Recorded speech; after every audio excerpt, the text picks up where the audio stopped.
Assalomu alaykum, hurmatli tomoshabinlar. Bugun men juda muhim masalani tushuntirib beraman. 75 yoshdan oshgan pensionerlar uchun qo'shimcha to'lov, nafaqa yoki kompensatsiya qachon 4 ming so'mgacha oshadi? Kimlarga tegadi? Kimlarga tegmaydi va odamlar eng ko'p qaysi joyda adashadi? Bu ma'lumot oddiy xabar emas. Bu masala har bir oilaga tegishli bo'lishi mumkin. Ota, onangiz, buyingiz, bobongiz, qarindoshingiz yoki qo'shningiz 75 yoshdan oshgan bo'lsa, ular haqiqatan ham qo'shimcha pul olishga haqlimi yoki yo'qmi?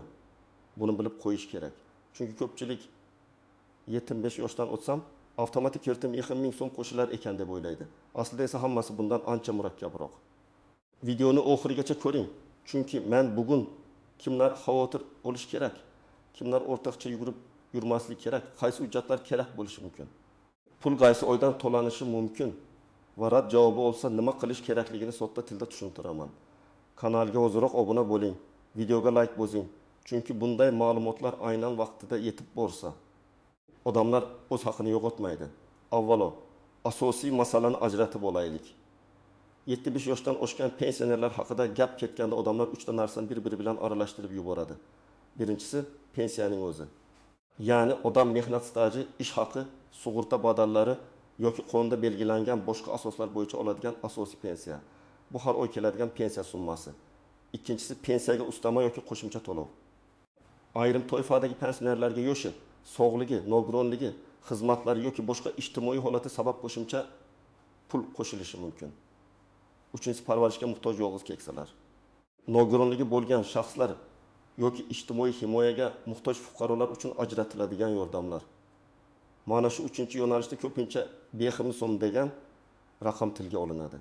Lekin bu raqam hamma 75 yoshdan oshgan pensionerga avtomatik beriladi degani emas. Oldin qanday edi?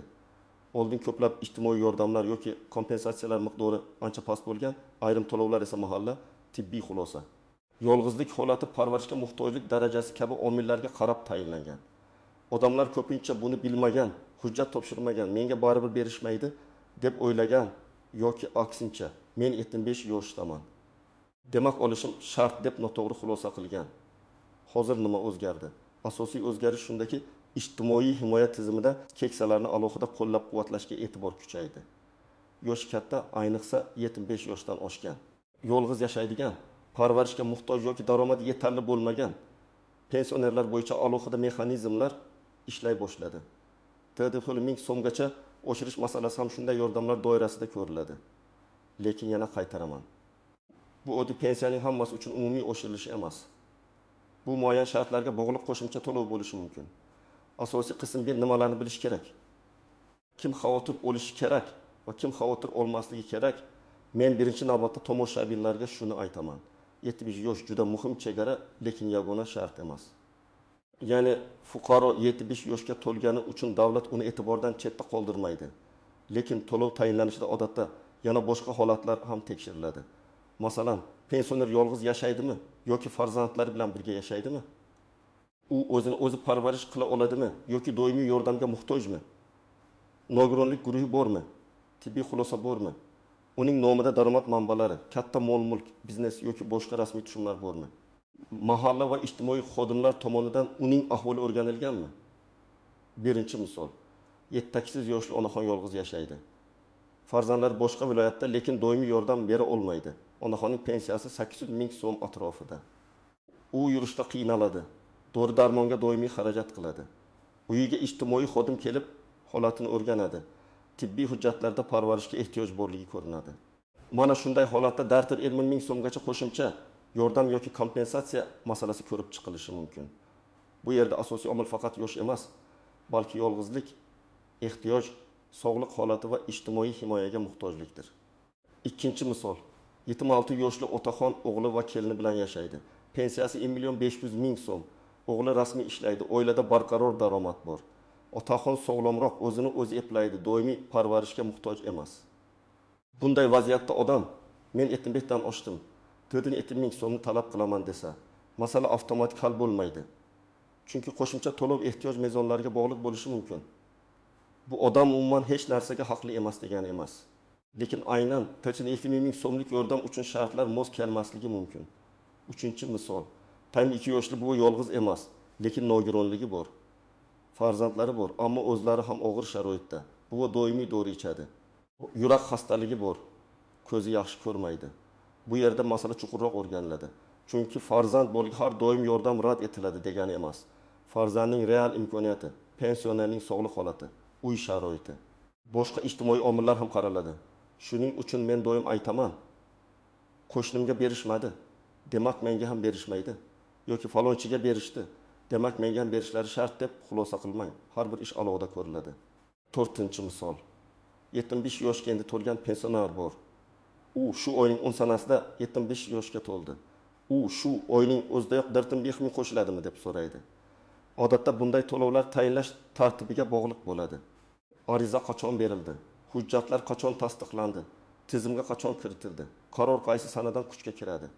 Ko'p holatda to'lov keyingi oydan, ayrim holatda ariza bergan oydan yoki huquq paydo bo'lgan kundan boshlab hisoblanishi mumkin. Shu sababli odamlar birinchi oy pul tushmasa, darrov meni aldashdi deb o'ylamasligi kerak. Avval tayinlash qarorini, sanani va hisob kitobni tekshirish kerak. Endi summa qachon dardim 1000 so'mgacha oshadi degan savolga aniqroq yondashaman. Agar gap muayyan ijtimoiy to'lov haqida ketayotgan bo'lsa, u 400 so'm miqdorida belgilangan yoki 400 so'mgacha oshirilgan bo'lsa, bu to'lov odatda tegishli normativ hujjatda ko'rsatilgan sanadan boshlab amal qiladi. Lekin fuqaroning qo'liga pul tushishi amalda bir necha bosqichdan keyin bo'ladi. Avval huquq aniqlanadi, keyin hujjatlar to'planadi, so'ng ijtimoiy himoya organi yoki pensiya jamg'armasi bo'limi orqali tayinlash amalga oshiriladi. Undan keyin to'lov ro'yxatga kiritiladi va pensiya bilan birga yoki alohida tarzda to'lanadi. Kim xavotir olish kerak? Agar sizning oilangizda 75 yoshdan oshgan, yolg'iz yashayotgan, sog'lig'i yomonlashgan, o'ziga o'zi xizmat qila olmaydigan, kam pensiya oladigan, doimiy dori-darmonga muhtoj pensioner bo'lsa, albatta harakat qilish kerak. Chunki bunday odamlar ko'pincha o'z haqini bilmaydi. Men qarib qoldim, qayerga boraman deb uyda o'tiradi. Natijada olish mumkin bo'lgan yordam ham olinmay qoladi. Kim xavotir olmasligi kerak? Agar pensionerning ahvoli yaxshi, daromadi yetarli, parvarishga muhtojlik yo'q, farzandlari bilan yashaydi va barcha sharoiti bor bo'lsa, 2000 so'mlik yordam avtomatik kelishini kutib o'tirmaslik kerak. Bu holatda boshqa turdagi umumiy pensiya oshirilishlari bo'lsa, ular alohida tartibda qo'llanadi.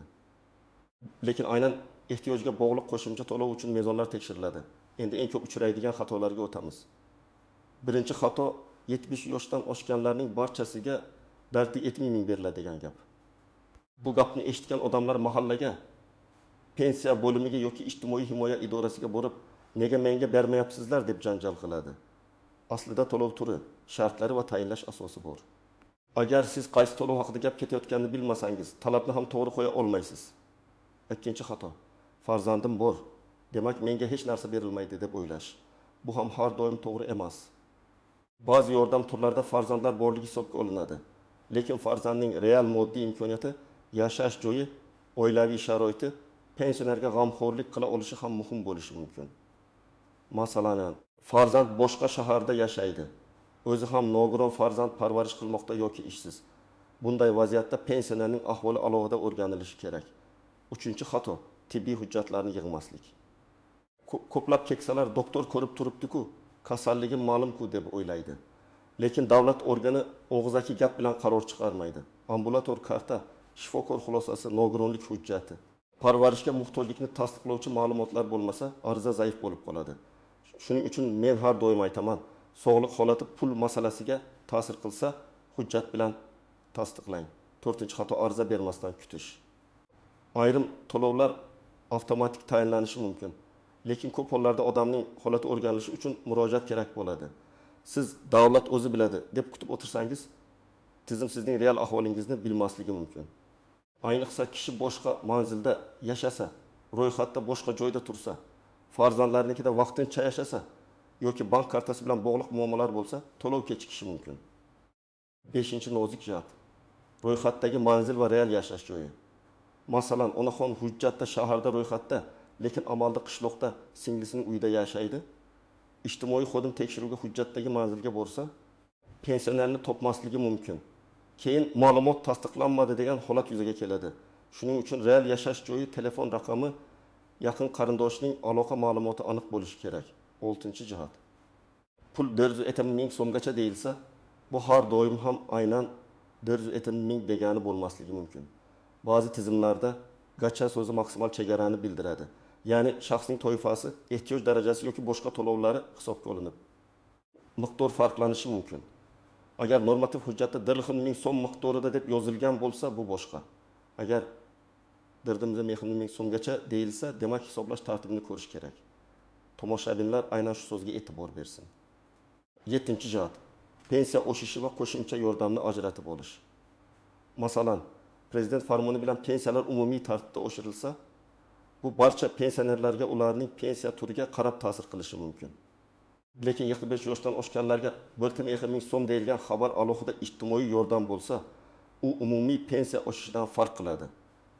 Shuning uchun mening pensiyam 1,2 mingga oshmadi deyishdan oldin gap qaysi to'lov haqida ketayotganini aniqlang. 8-jihat. Bank kartasi va to'lov usuli. Ayrim keksalarda bank kartasi muddati tugagan bo'ladi, karta bloklangan bo'ladi yoki pensioner naqd pul oladi. Shunda tayinlangan pul ham vaqtida kelmay qolishi mumkin. Bu huquq yo'q degani emas, balki texnik muammo bo'lishi mumkin. Bank, pensiya bo'limi va to'lov ro'yxatini tekshirish kerak. 9-jihat. Qarzdorlik yoki boshqa ushlab qolishlar. Ba'zi pensionerlarning pensiyasidan aliment, kredit, sud qarori yoki ortiqcha to'langan summani qaytarish bo'yicha ushlab qolishlar bo'lishi mumkin. Qo'shimcha to'lov kelganda ham odam kam tushdi deb o'ylaydi.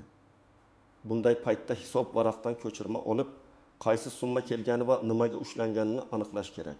10-jihat. Rad javobini og'zaki qabul qilib ketmaslik. Agar sizga tegmaydi deyishsa, nima uchun tegmasligini so'rang. Iloji bo'lsa yozma javob oling. Chunki yozma javobda sabab ko'rsatiladi. Hujjat yetishmaydi, mezonga mos emas, manzil tasdiqlanmadi, daromad yuqori, parvarishga muhtojlik aniqlanmadi va hokazo. Sababni bilsangiz, keyingi qadamni to'g'ri qilasiz. Birinchi qadam, pensionerning holatini aniqlang. U 75 yoshdan oshganmi? Yolg'iz yashaydimi? Nogironligi bormi? Doimiy parvarishga muhtojmi? Pensiya miqdori qancha? Dori-darmon xarajati bormi? Farzandlari yordam bera oladimi? Shu savollarga javob yozib chiqing. Chunki idoraga borganingizda umumiy gap emas, aniq ma'lumot kerak bo'ladi. Ikkinchi qadam, asosiy hujjatlarni tayyorlang. Odatda pasport yoki ID karta, pensionerlik guvohnomasi yoki pensiya ma'lumotlari, yashash manzili bo'yicha ma'lumot, tibbiy hujjatlar, nogironlik bo'lsa tegishli xulosa. Bank karta rekvizitlari kerak bo'lishi mumkin. Agar pensionerning o'zi bora olmasa, yaqin qarindoshi yordam berishi, ayrim holatlarda ishonchnoma rasmiylashtirishi mumkin. 3-qadam, mahalla yoki ijtimoiy xodimga murojaat qiling. Hozir ko'plab ijtimoiy masalalar joyida o'rganiladi. Mahalladagi mas'ul xodim, ijtimoiy himoya bo'limi yoki tegishli xizmat pensionerning sharoitini ko'rishi, dalolatnoma tuzishi, kerakli ma'lumotlarni tizimga kiritishi mumkin. Murojaat qilganda 75 yoshdan oshgan pensioner uchun 4,7 ming so'mgacha qo'shimcha yordam yoki kompensatsiyasi olish tartibini tushuntirib bering. Bizning holatimizni o'rganib bering deb aniq ayting. 4-qadam. Tibbiy xulosani kuchaytiring. Agar keksa odam yurishda qiynalsa, yotib qolgan bo'lsa, ko'zi ko'rmasa, eshitishi yomon bo'lsa, institutdan keyin tiklanmagan bo'lsa yoki doimiy parvarishga muhtoj bo'lsa, buni shifokor hujjatida aks ettirish kerak. Poliklinikka murojaat qiling. Oilaviy shifokor ko'rigidan o'ting. Zarur bo'lsa to'r mutaxassis xulosasini oling. Hamma biladi degan gap hujjat o'rnini bosmaydi. 5-qadam. Arizani to'g'ri yozing. Arizada pensionerning F.ish tug'ilgan sanasi, yashash manzili, pensiya turi, sog'liq holati, parvarishga ehtiyoji, yolg'iz yashashi yoki oilaviy sharoiti ko'rsatiladi. Ariza mazmuni taxminan shunday bo'lishi mumkin. Mening 75 yoshdan oshgan pensioner sifatidagi ijtimoiy holatimni o'rganib, amaldagi tartibga muvofiq qo'shimcha to'lov yoki kompensatsiya tayinlash masalasini ko'rib chiqishingizni so'rayman. Albatta joyida sizga aniq shakl berishlari mumkin. 6-qadam, murojaat raqamini saqlang. Agar ariza topshirsangiz, ro'yxatga olingan sana va raqamni yozib oling. Telefon orqali murojaat qilsangiz, qaysi tashkilot, qaysi xodim, qaysi sana ekanini qayd qiling. Bu keyin murojaat qilmagansiz degan vaziyatlarning oldini oladi. 7-qadam. Natijani tekshirib boring. To'lov tayinlangan bo'lsa, qaysi sanadan boshlab tayinlanganini so'rang. Masalan, ariza 5 marta berildi. Qaror 2 marta chiqdi. to'lov aprel oyidagi pensiya bilan qo'shib berilishi mumkin.